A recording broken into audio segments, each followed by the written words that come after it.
Today we will be looking at chapters 13 to 14.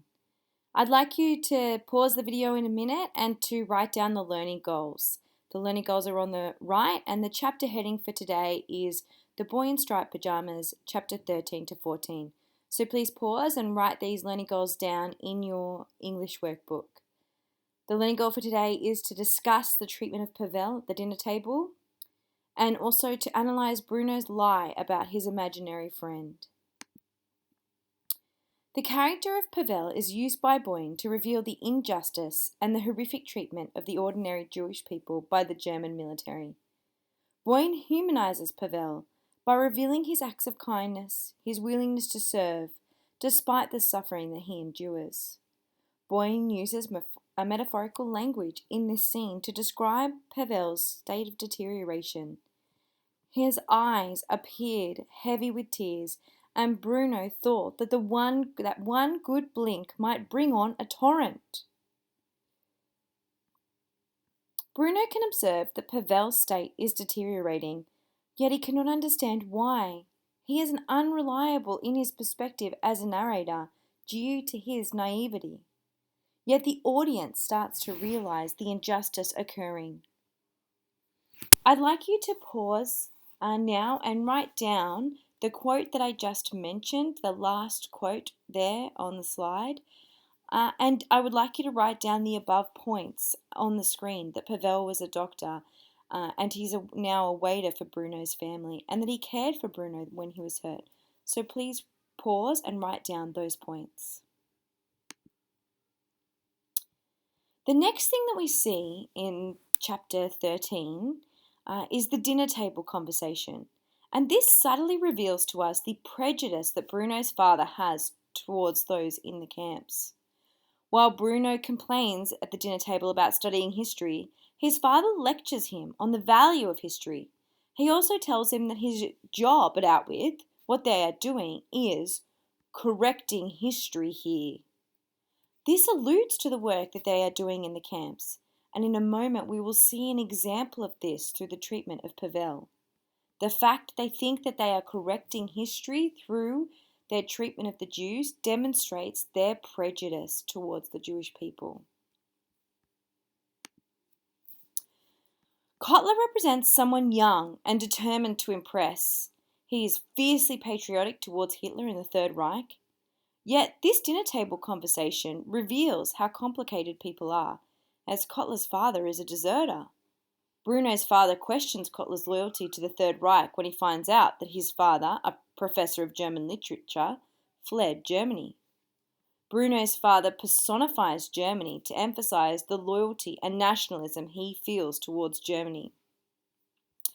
"And what reason did he give, might I ask," continued father, "for leaving Germany at the moment of her greatest victory and her most vital need, when it is incumbent on all of us to play our part in the national revival? Was he tuberculosis?" Here we see, as Bruno's father personifies Germany towards her greatest glory and her most vital need, we see him personifying Germany as her to emphasize how important the country of Germany is to him, how important the idea of nationalism is to him, that it is as if he is looking after someone, it is as if he is looking after a person coming to her aid and her most vital need. I'd like you to pause here and write down that quote that I just read out. And I'd also like you to write down these points about the dinner party conversation. You might also like to pause and add a note about Bruno's father personifying Germany and write down that example of that technique. Kotler, embarrassed and ashamed by revealing the betrayal of his father to the fatherland, becomes aggravated and then incensed. In a moment of anger, and also while trying to prove his loyalty to the Third Reich, Kotler takes out his frustration on Pavel.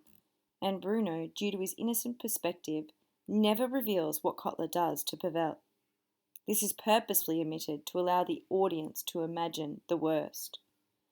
But after he had filled father's glass and turned to refill Lieutenant Kotler's, He lost his grip on the bottle and somehow it fell crashing, glug, glug, glugging its contents out directly onto the young man's lap. What happened next?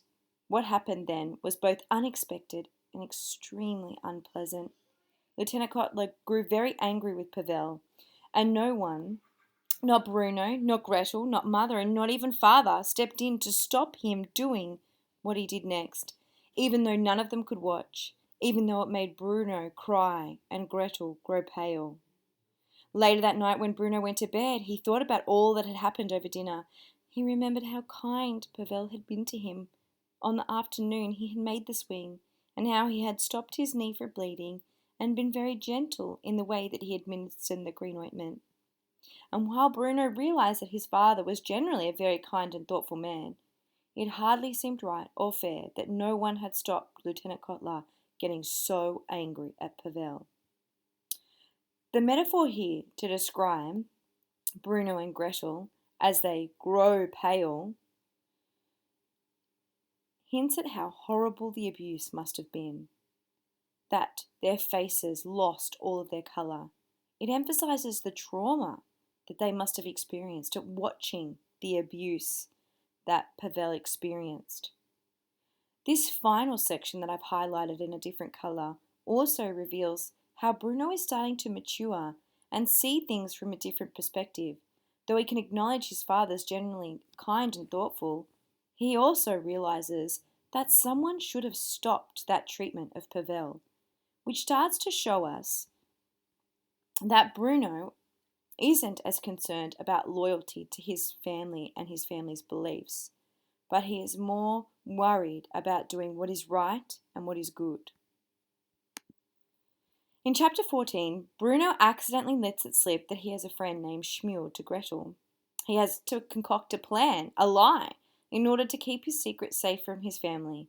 Although his reasoning for keeping the secret safe isn't because he thinks he's betraying his family or their beliefs, but because he doesn't want to share Shmuel.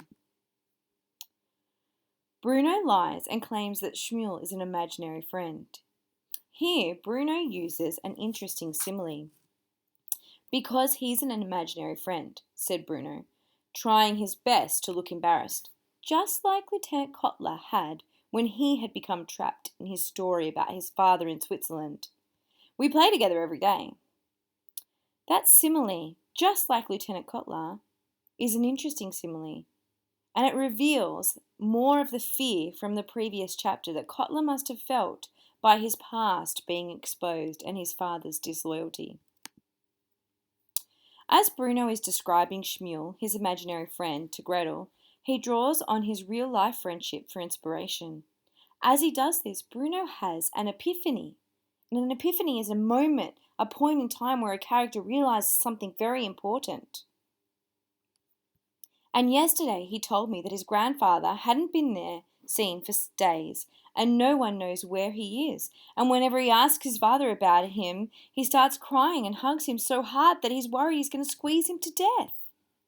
Bruno got to the end of the sentence and realized that his voice had gone very quiet. These were the things that Shmuel had told him, but for some reason he hadn't really understood at the time how sad that must have been for his friend. When Bruno said them out loud himself, he felt terrible that he hadn't tried to say anything to cheer Shmuel up, and instead he'd started talking about something silly like exploring. "I'll say sorry for that tomorrow," he told himself.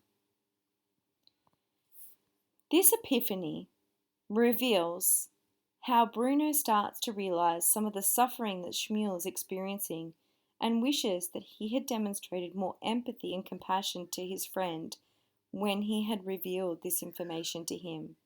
It starts to show us how our character, Bruno, is coming of age. He is starting to mature and develop insight into other people's experiences and feelings. Now I'd like you to complete the quiz on iLearn.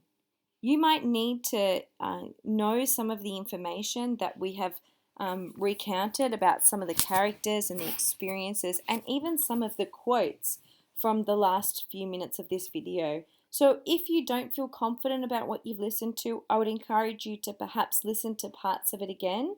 Otherwise, head over to your class iLearn page, and there will be a week 4 quiz for you to complete. Thank you for listening.